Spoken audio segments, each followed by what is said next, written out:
Bonjour. Vous êtes infectiologue à l'hôpital américain de Neuilly dans les Hauts-de-Seine.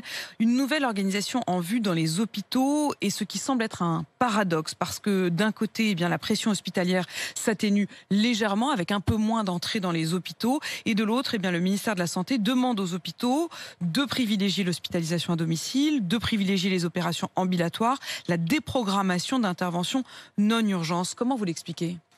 Alors on l'explique simplement parce que la circulation active du virus associée à l'émergence des variants nous met dans une situation d'incertitude. Il peut y avoir une accélération de l'épidémie et la doctrine de la France, c'est évidemment, face à cette épidémie, d'anticiper une surcharge du système sanitaire. On n'est pour l'instant pas surchargé, c'est hétérogène sur le territoire, mais on n'est pas surchargé.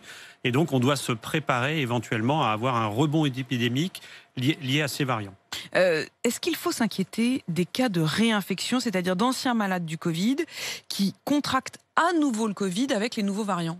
Alors, c'est les leçons à tirer de ce cas particulier et de ces réinfections qui ont été décrites en Angleterre.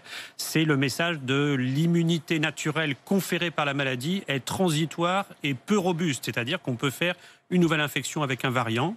Donc, ça pose la question, finalement, on se demandait depuis un an combien de temps les gens étaient protégés. C'est la question de la durée des anticorps. Voilà, la durée des anticorps, c'est 6-8 mois maximum. Et donc, on peut faire de nouvelles infections. Ça, c'est la première leçon. Et la deuxième leçon, c'est que visiblement, certains variants, comme le variant sud-africain ou brésilien, pourraient résister à la vaccination.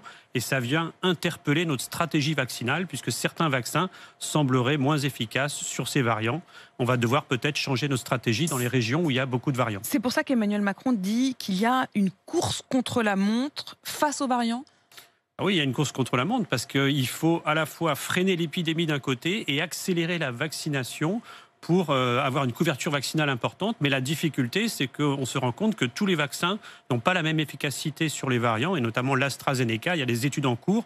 On attend probablement de nouvelles recommandations en France sur à qui doit-on administrer ce vaccin AstraZeneca. Justement, les professionnels de santé doivent se faire vacciner en urgence, mais on leur dit de se faire vacciner uniquement avec les vaccins ARN messagers, c'est-à-dire en effet Pfizer et Moderna, et non pas l'AstraZeneca. Alors cette question est en débat, le conseil scientifique et le conseiller spécial, le professeur Alain Fischer, l'agence du médicament, vont probablement communiquer à court terme sur cette orientation. Avec cette nouvelle stratégie aussi qui serait de ne donner qu'une dose aux personnes qui ont déjà été infectées par le Covid. Sous-entendu, le fait d'avoir été infecté par le Covid agit comme déjà une première immunité qu'il faut renforcer uniquement avec une dose. Est-ce que c'est très prudent, ça ? Alors ça, c'est des recommandations du groupe de prévention des infectiologues qui a été validé par la Haute Autorité de Santé. Oui, c'est assez logique. La première infection, cette immunité naturelle, elle va être, disons, optimisée par le rappel vaccinal. Et donc, une seule dose suffit pour des gens immunocompétents. Pour des gens fragiles, immunodéprimés, on restera à 2 doses.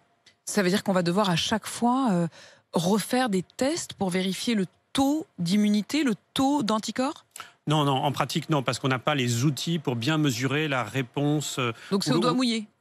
Non, c'est pas au doigt mouillé, c'est le fait d'avoir une infection antérieure confirmée par l'identification du virus ou des sérologies positives dans les mois précédents. Et dans ces cas-là, on attendra 6 mois pour injecter la deuxième dose. Il y a aussi une stratégie d'épargne dans un contexte de pénurie mondiale. Il est assez logique de réserver les 2 doses aux gens naïfs sur le plan immunologique. Christophe Rapp, est-ce que les variants finiront forcément par s'imposer ?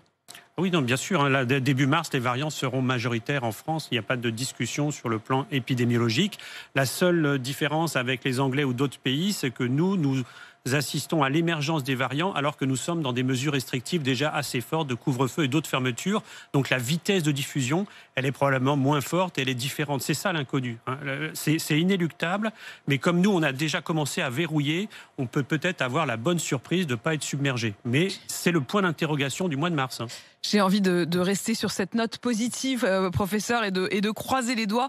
Merci beaucoup Christophe Rapp, vous êtes infectiologue à l'hôpital américain de Neuilly dans les Hauts-de-Seine, d'être venu faire le point avec nous ce matin, 6h49 sur RMC.